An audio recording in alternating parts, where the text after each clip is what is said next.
का नाम लूं अपनी बर्बादी में। बहुत से लोग आए थे दुआ देने हमारी शादी में।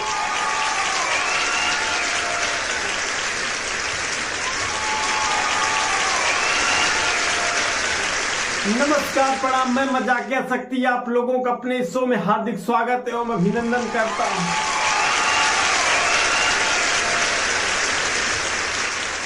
भाई साहब, पिछले जन्म में मेरी शादी नहीं हुई थी और जब मेरी मृत्यु हुई तो फिर मैं गया यमराज के पास। मैंने ये पूछा, ये बताओ कि मेरी शादी भी नहीं हुई थी और मैंने कर्म भी अच्छे किए थे, फिर मैं कैसे नरक में आ गया। तो यमराज ने कहा, देखिए तुम्हारी शादी नहीं हुई थी वो तो ठीक है, तुम्हारे कुछ कर्म गड़बड़ थे जिसकी वजह से तुम नरक में आ गए।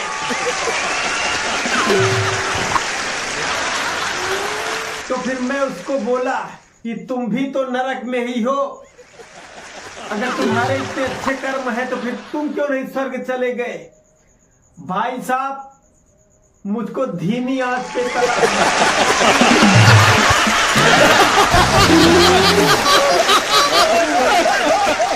और श्राप दिया था कि इस जन्म में तुम्हारी शादी हो जाएगी, वो भी एक खड़ूस महिला से।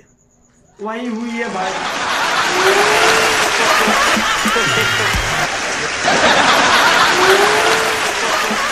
भाई साहब, मैं बता रहा हूं, इनके जो कारनामे होते हैं इतने खतरनाक के होते हैं, इतने अजीबोगरीब कारनामे होते हैं, क्या बताऊं।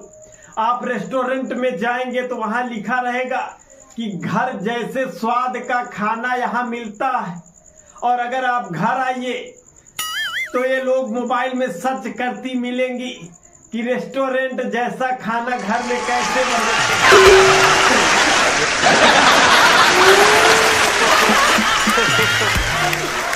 और आपको एक बात पता नहीं होगी, मैं कसम खा के कह रहा हूं कि मैं आंखों देखी हाल बता रहा हूं आपको। कुछ महिलाएं तो इतना मेकअप कर लेती हैं शादी ब्याह में कि उनकी शक्ल तो ऑस्ट्रेलिया जैसी लगती है, लेकिन उनका हाथ और पैर वेस्ट इंडीज।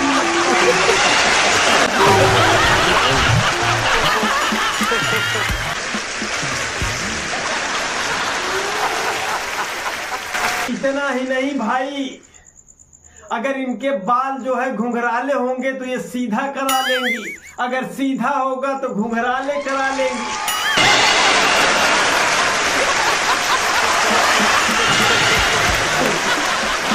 और पुरुष बेचारा, उसको तो सिर्फ यही चिंता होती है कि किसी तरह से कैसा भी रहे, केवल मेरे सर पे रुका रहे बस।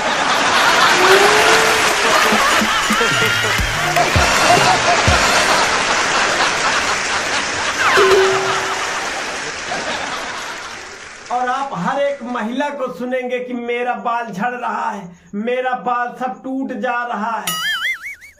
मजाल है कि आज तक एक भी लड़की या एक भी महिला गंजी दिखी है।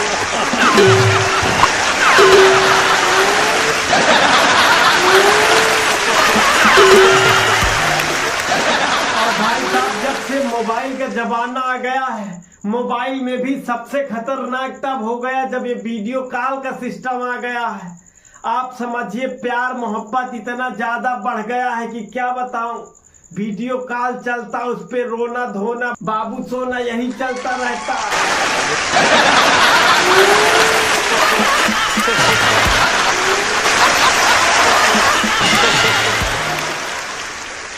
अच्छा, इस पे जब लड़का रोता है तो लड़कियां भावुक हो जाती हैं, और जब लड़की रोता है तो लड़के भावुक हो जाते हैं। तो आज इस मामले पे मैं लड़का और लड़की दोनों को सचेत करने आया हूं। सबसे पहले मैं लड़कों को सचेत करना चाहता हूं, अगर वीडियो कॉल पे या सामने ही कोई लड़की आपको रोती मिले आज के समय में, तो तब तक उसको असली मत समझना जब तक कि उनके नाक से बुल्ला न निकल।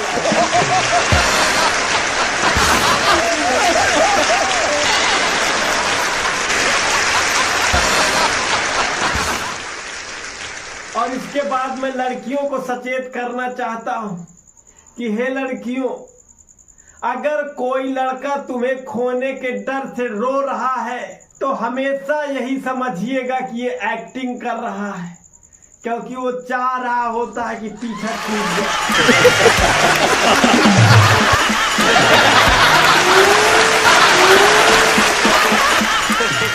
अच्छा, मोबाइल से याद आया कि कुछ दिन बाद लीवर, किडनी, फेफड़ा ही प्राइवेट पार्ट रह जाएंगे, बाकी इंस्टाग्राम पे सब कुछ देखा जा सकेगा।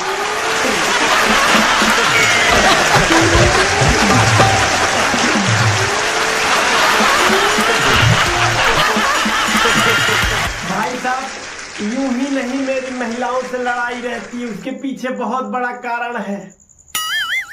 कारण ये है कि एक बार एक पायलट हवाई जहाज उड़ा रहा था, अचानक उसका फ्यूल खत्म हो गया। उसको अपने गंतव्य स्थान से पहले ही लैंड कराना पड़ा। अब वहां जब लैंड कराया तो वहां उससे पूछताछ हुई कि यहाँ क्यों लैंड करा दिए, यहाँ तो इसको लैंड नहीं होना था। तो उसने बताया कि ऐसी ऐसी समस्या थी। तो उसको समझाया कि ठीक है, इस बार तो तुम लैंड कर दिए, लेकिन अगर दोबारा किए तो समझ लेना कि तुम्हारी नौकरी भी चली जाएगी और जेल भी होगा तुमको। वो बोला ठीक है, बिल्कुल नहीं करेंगे। अगले दिन देखा तो फिर उसी हवाई अड्डे पे वही हवाई जहाज लैंड हुआ।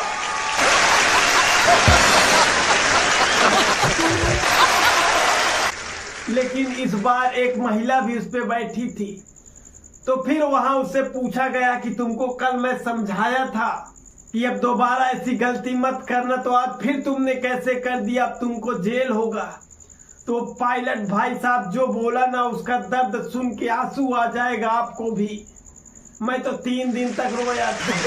वो कह रहा है कि मुझे जेल में डाल दो जीवन भर के लिए, लेकिन उससे पहले इसको महारानी को समझा दो कि कल रात में मैं यहीं रुका था, जब से गया हूं तब से कह रही है कि तुम कहां रुके, झूठ बोल रहे हो।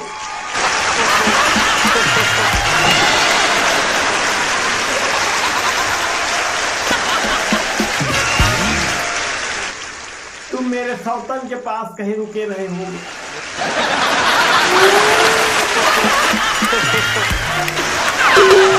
भाई साहब, जब मैं छोटा था तो सोचता था कि 30 साल तक मेरे पास एक गाड़ी हो जाए, एक बंगला हो जाए, घर हो जाए, फार्म हाउस हो जाए। आज मेरा एक सपना पूरा हो गया है, भगवान की कृपा से, आप लोगों की दुआ से, कि आज मैं 30 साल का हो गया, बाकी कुछ नहीं हो पाया।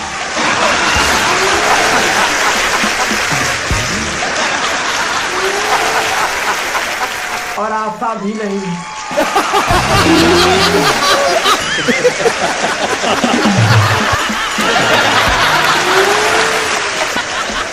तो कैसा लगा ये शो? अगर अच्छा लगा हो तो कमेंट बॉक्स में कमेंट करके जरूर बताएं। अगर चैनल पे नए हैं तो चैनल को सब्सक्राइब कर लीजिए। मिलते एक नए वीडियो में, तब तक के लिए जय हिंद।